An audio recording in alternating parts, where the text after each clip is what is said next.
কথা ধারাবাহিকের আজকের পর্বে দেখা যায় যে কথা কৌশলে জুনি যে ঘরে বন্ধ আছে সেই ঘরে ঢুকে যায় এবং সেখানে গিয়ে চারপাশটা খুব ভালোভাবেই খুঁজে থাকে যদি কোনো ক্লু পাওয়া যায় সেই জন্য। ঠিক তখনই সেখানে জনাব এসে উপস্থিত হয়। তখনই ছোটকা জনাবের সাথে কথা বলতে থাকে। অন্যদিকে জনাবের সেই লোকটা সে অফিস ঘরে চলে আসে। সেখানে এসে কথা জুনিকে দেখতে পায় আর বলেছে, আপনারা এখানে কি করছেন? তখনই কথা সুযোগ বুঝে লোকটাকে অজ্ঞান করে ফেলে। জুনিকে বলে সকলকে খবর দিয়ে এখানে আসতে বল। জুনি তখন সকলকেই বলে। তখন সকলে মিলে ওই লোকটাকে তাদের ঘরে নিয়ে আসে। কথাও সেখানে আসে আর বলে যে হাত পা বেঁধে ফেলতে। হাত পা বেঁধে ফেলে তারপর বলে যে ও জনাবের লোক, ওর মুখ থেকে অনেক সত্যি বের করা যাবে, ও অনেক কথাই জানে। তো হঠাৎ করে তখন জনাবের গলা পায় আর তো বলে যে ওকে এক্ষুনি এখান থেকে সরিয়ে ফেলতে হবে। জনাব যখন কথাদের কাছে আসে তখনই সেই লোকটাকে খুঁজে থাকে, কিন্তু জুনি বলে যে দরজার সামনেই ছিল, এখানে তো আসেনি। তখনই কথা বলে আমি বেরোচ্ছি পূর্বা। পূর্বা আটকে বলে যে তুমি এখন যেও না। কথা বলে আর মাত্র একটা দিনই সময় আছে। তখনই কথা চারদিকে অগ্নিকে খুঁজে থাকে। খুঁজতে খুঁজতে সেই ছোট বাচ্চাটার কাছে চলে আসে। বাচ্চাটার থেকে সেই কাগজটা পেয়ে যায়।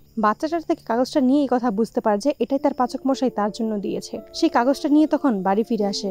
তখন সকলকে দেখিয়ে বলে খুব ভালো করে জিনিসটা দেখো, এটা পাচক মশাইয়ের হাতের লেখা। পাচক মশাই আমাকে কিছু বোঝাতে চাইছে এটার মাধ্যমে। তারপরে সেই লোকটার জ্ঞান ফিরে আসে। সেই লোকটাকে অগ্নির কথা জিজ্ঞেস করে লোকটা কিছুই বলতে পারে না। অন্যদিকে অগ্নির কাছে আসে জনাব। তখন বলে যে কথা আমাদের কাছে এখন ধরা দেয়নি, যদি কথা আমাদের কাছে ধরা না দেয় তাহলে কিন্তু তোমাকে আমরা মেরে ফেলবো। তখনই জনাব কথার কাছে ফোন করে আর বলে যে কথা যেন তাদের কাছে ধরা দেয়। তখনই কথা সকলকে বলে জনাবের স্যাটেলাইট ফোনটাই তো আমরা ট্র্যাক করতে পারি, তাহলে তো ওনার লোকেশন জানতে পারবো। সকলেই মিলে তখন স্যাটেলাইটটা খোঁজার চেষ্টা করে। ঠিক তখনই জনাব ফোন কেটে দেয়। অন্যদিকে অনিমেষ বাবু সবটাই শুনতে পেয়েছিল। তখন কথাকে মনে করে দিয়ে যে শুধুমাত্র আর একটা দিনই আছে কথাগুলি তোমার কাছে। তখনই কথা সকলকে বলে যে আমার কাছে একটা প্ল্যান আছে, আর সেটা অনুযায়ী কাজ করতে পারলেই আমরা পাচক মশাইকে ঠিক খুঁজে বের করতে পারবো। তখনই কথা সকলকে সেই প্ল্যান বলে আর সকলেই কথার এই প্ল্যানে রাজি হয়ে যায়।